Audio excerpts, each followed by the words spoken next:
et bienvenue dans Insight UVS, l'émission qui vous fait découvrir la première université numérique publique du Sénégal. Chers internautes, merci de votre fidélité. Aujourd'hui, nous sommes avec M. Aboubekr Thiam, enseignant-chercheur au pôle STN, Sciences technologiques et numériques. Ensemble, nous allons découvrir la cellule numérique, ses missions, ses offres et le rôle qu'elle peut jouer dans la formation de ses étudiants et les perspectives de leur insertion professionnelle.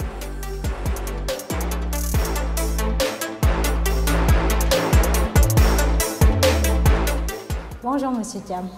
Bonjour Mademoiselle Tidjatou. Merci d'avoir accepté notre invitation. C'est un plaisir pour moi. Vous êtes le responsable de la cellule numérique, c'est ça? Oui, le président de la cellule numérique, oui, c'est ça. D'accord. Alors pour une première question, pouvez-vous revenir pour notre communauté l'objectif de la mise en place donc, de la cellule numérique de l'UVS? Oui, vous savez, dans chaque pôle de formation, il est institué ce qu'on appelle les cellules pédagogiques. Et dans le pôle sciences, technologies et numériques, il y a deux cellules pédagogiques, la cellule informatique et la cellule numérique dont je suis le président. Donc cette cellule, en fait, s'occupe de tout ce qui est de la conception des programmes de formation, du déroulement de ces différents programmes de formation, la coordination des examens, des suivis des enseignements-apprentissages. Et éventuellement, quand on parle d'enseignement-apprentissage, cela inclut aussi les programmes de recrutement des enseignants associés, des enseignants permanents, les tuteurs et tout ce qui s'attelle autour de la pédagogie. Et pour parler un peu de ça, vous permettrez tout juste de faire une ouverture sur la conception des programmes de formation. Et ces programmes sont ainsi conçus en rapport avec les besoins du monde socio-professionnel. Donc pour dire de manière plus explicite, avant de concevoir ces offres de formation-là, il y a ce qu'on appelle des analyses de situation de travail, les AST, qui sont faits en amont pour recueillir les besoins du monde professionnel, et c'est en fonction de ces besoins-là qu'on crée en fait ces offres de formation-là. Ouais, donc pour explicitement dire que les étudiants qui sont formés dans cette cellule numérique, c'est-à-dire au terme de la formation, auront un profil pour directement s'intégrer dans le monde professionnel. Professionnel, d'accord. Alors nous sommes bien d'accord que le numérique est actuellement un domaine prometteur et l'UVS a proposé en ce sens donc, des offres de formation intéressantes. Donc quelles sont-elles et qu'est-ce qui fait leur particularité? Oui, pour ces offres de formation-là, si je prends le cas de la cellule numérique, c'est une cellule dans laquelle il y a 4 programmes de licence. Nous avons la licence multimédia internet communication, la licence communication digitale, la licence art graphique et numérique et la licence d'informatique et développement d'applications. Il y a aussi 2 programmes de master que sont le master multimédia et communication digitale et le master en développement et conception d'applications. Donc toutes ces formations, vous allez voir que ce sont des formations qui sont orientées vers le numérique. Pourquoi? Parce que dans l'ère où nous sommes, vous savez que le numérique irrigue nos temps de vie, nos habitudes, nos activités, et c'est dans ce sens que ces formations que nous proposons ici s'orientent justement vers ces besoins-là.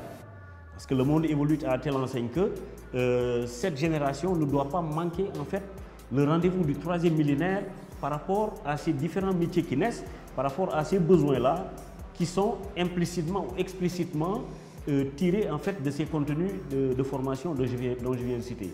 Et pour nous, l'UVS vraiment est au cœur en fait de ce besoin-là, au cœur de cet axe de formation-là, pour donner le maximum en fait d'opportunités à nos étudiants, en fait, cette possibilité d'embrasser ces métiers-là. D'accord. D'où le club, l'existence d'un club. Oui, tout à fait. D'ailleurs, il y a le club numérique qui existe dans ce sens. Et d'ailleurs, ce club nous permet de faire une jonction entre tous les programmes de formation ou bien toutes les formations en licence. Et cela permet de dire que on voit souvent les activités dans lesquelles nos étudiants évoluent ou s'activent, et c'était souvent de manière disparate. La formation multimédia internet communication faisait des activités pédagogiques, des activités d'intégration de manière isolée, la formation art graphique et numérique, etc. Le programme IDA aussi, communication digitale. Et pour nous, c'était un excellent moyen de fédérer en fait toutes ces activités, de les faire porter par un seul club qui est le club numérique, à travers maintenant lequel il y a une élection, il y a un président qui est nommé et il y avait en fait une notion en fait de représentativité de chaque formation au sein de ce club numérique-là. Y a-t-il des sous-représentants au niveau des espaces numériques ouverts? Oui, en fait, à ce niveau-là, on a laissé vraiment l'attitude au niveau de ce club-là de faire en fait un démembrement, parce que même pour les Bénaux, la FENEV et tout ça, ils sont tous impliqués au niveau de cette représentativité-là. Donc ce qui nous permet maintenant de laisser le soin aux étudiants, de faire le choix, de coopter et suivant aussi le maillage du territoire national. Alors, en termes d'activités, est-ce que depuis la création, on a eu à faire des activités ou à proposer quelque chose aux étudiants dans les différentes années? Oui, il y a beaucoup d'activités qui ont été menées. Et la plus récente est celle qui a été faite lors de l'édition de la Biennale internationale de Dakar. Il y a une exposition quand même qui a eu à faire un tollé. Donc ça a été même relayé par la RTS, la TFM, certaines radios nationales, vous voyez. Donc c'était la plus récente. Mais hormis cela aussi, il y a des concours de création artistique, visuelle, numérique qui sont organisés par le club et qui, je crois, ma foi, a permis à plusieurs étudiants de vraiment s'exprimer en fait sur le plan numérique, autant sur le plan de la création graphique, que ce soit maintenant sur le plan du développement de la créativité personnelle. Donc, pour vraiment voir qu'il y a énormément de possibilités, de potentialités qui existent ici au niveau de l'UVS. Exactement, d'où la prochaine question, on parle de compétences. En termes d'aptitude et de compétences, qu'est-ce qu'il faudrait aux étudiants pour être plus performants? Okay, je vois que toutes vos questions sont liées. Voilà, donc en termes de compétences, moi je dirais que tout cela va implicitement aussi dépendre du contenu des programmes de formation. Parce qu'en fait, avec le leadership et le développement personnel, un étudiant, pour moi, un étudiant de l'UVS doit être quelqu'un qui doit vraiment s'auto-prendre en charge, s'auto-gérer. Donc il y a des programmes de formation qui sont là à travers des initiations. Je prends l'exemple des domaines que sont les arts graphiques, par exemple, le numérique ou la communication digitale. Pour moi, l'étudiant qui a acquis une certaine base doit être sur une activité de veille technologique, en phase avec le temps. Donc être curieux de ce qui se fait, se baser sur les acquis, les compétences techniques, pédagogiques, pour pouvoir en fait aller de l'avant. Parce qu'au niveau de l'encadrement de la pédagogie, nous avons un rôle à jouer, mais pour la plupart maintenant, en termes de pourcentage, si l'encadrement pédagogique se fait à 60%, maintenant l'étudiant doit y aller pour les 40% qui lui restent en développement personnel, en leadership, en quête maintenant de savoir dans le domaine dans lequel il évolue. Et pour moi, ça c'est fondamental aussi, de ne pas tout attendre en fait de l'enseignant, de l'UVS, et l'étudiant qui dépasse toujours les autres, c'est celui qui va en amont et va beaucoup plus vers la recherche dans son domaine. Oui, exact. Je pense qu'en termes de compétences, surtout avec ce nouveau club, ça va permettre beaucoup aux étudiants d'accroître leur aptitude. Oui, absolument. Donc, en termes d'accord, concernant la DDC qui se charge d'habitude de l'insertion professionnelle, avez-vous eu peut-être des séances pour savoir apporter quelque chose aux étudiants par rapport à l'insertion professionnelle? Oui, en fait, nous avons eu des échanges envers aussi la direction du développement et de la coopération, plus précisément avec la division de l'insertion professionnelle. Et ce qu'on a fait ici, dans un premier temps, ici au niveau de la cellule numérique, c'est créer une base de données. Et dans cette base de données, on a ciblé tous les programmes de licence et tous les programmes de master pour répertorier des CV en fonction des compétences des uns et des autres. Donc ce qui nous permet de faire un classement par spécialité et par compétence. Et comme il y a des accords de partenariat entre l'institution et des partenaires, ça nous permet maintenant de mettre à leur disposition cette banque-là. Vous voyez, donc à chaque fois qu'ils ont besoin d'un stagiaire ou bien ils ont besoin de recruter, automatiquement nous on puise sur cette base-là, étant donné qu'en fait cette classification est déjà faite en amont. Comment procédez-vous donc aux mises à jour des différents supports? Oui, c'est comme ce que j'ai annoncé tout à l'heure. Pour cette mise à jour, cela se passe comme suit. Nous, vous savez, nous on ne commande pas ou on n'oriente pas les besoins qui sont faits ou bien qui sont exprimés par le monde socio-professionnel. On fait les choses dans le sens inverse. Nous demandons en fait les besoins qui viennent de l'extérieur pour orienter nos offres de formation vers cela. Et d'ailleurs, c'est la raison pour laquelle ces 2 dernières années, vous avez vu que en fait, des maquettes de formation ont été revues. Et c'est surtout dans ce sillage-là. Parfois, on voit qu'il y a de nouveaux métiers, de nouveaux profils qui naissent.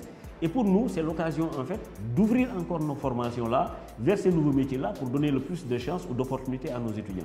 Y a-t-il d'autres programmes? Oui, vous savez, dans la cellule numérique, on est en perpétuelle réflexion pour créer des masters, de nouvelles licences. Et vous voyez, et tout ça, c'est vraiment en fonction du besoin du monde moderne. Et nous n'arrêtons pas en fait de réfléchir dans cela et nous nous orientons vers ça et voilà, nous sommes vraiment open en fait, comme on dit, et nous allons vers ça. Exactement. Voilà. C'était vraiment intéressant. Malheureusement, nous sommes au terme de l'émission. Ah déjà. Dernier mot, si vous avez quelque chose à ajouter. Ah d'accord. En tout cas, moi déjà, je vous remercie de cette initiative et de cette opportunité que vous nous donnez. Merci. Bon, j'ai trouvé l'émission tellement intéressante parce qu'il y a tellement de choses à dire au niveau de la cellule numérique que vraiment, je m'en réjouis déjà de cette opportunité que vous nous donnez, voilà, de parler de la cellule numérique, de tout ce qu'on fait là-dedans. Mais en plus de ça, peut-être dire que j'invite vraiment toute la communauté universitaire du pôle STN et même des autres pôles parce qu'il y a vraiment ce volet d'interdisciplinarité dans lequel nous sommes aujourd'hui. Comme cela se dit, vous savez, nous avons tellement démocratisé l'enseignement ici à l'UVS que je ne viens pas aujourd'hui faire un cours magistral où je serai le détenteur du savoir, où je suis écouté en prophète. Tout ce que je dis c'est vrai, tout ce que je donne c'est ça. Maintenant, on vous donne la possibilité avec ces ressources pédagogiques-là maintenant, ces liens maintenant, d'aller maintenant vous faire vos recherches. Et maintenant, et même au niveau des évaluations, nous, on sent maintenant l'étudiant qui a fait des recherches par rapport à ce qui a été donné. Et vraiment, moi, j'invite les étudiants de l'UVS à aller dans ce sens-là. D'accord. Merci beaucoup. C'est moi qui vous remercie et je commence, c'est le système américain que je vais faire. Hein. J'aurais dû commencer par remercier M. le recteur, le professeur Moussalo, ensuite mon directeur de pôle, M. Khalifa Silla, le docteur Khalifa Silla, tous les collègues enseignants de l'UVS, vraiment pour leur implication dans vraiment cette tâche qui est lourde. Ça a été vraiment un honneur de vous avoir dans Insight UVS. Chers internautes, je terminerai par cette citation qui dit « Le numérique est notre avenir, que ce soit dans le domaine de l'économie, de l'emploi ou de l'éducation. Le numérique est un facteur indispensable à l'évolution, au progrès et à la pérennité de notre société. » Fin de citation. Tout ceci pour vous demander de profiter au maximum, chers étudiants, des opportunités que vous offre la cellule numérique. D'ici là, portez-vous bien et n'oubliez pas de vous abonner à la chaîne.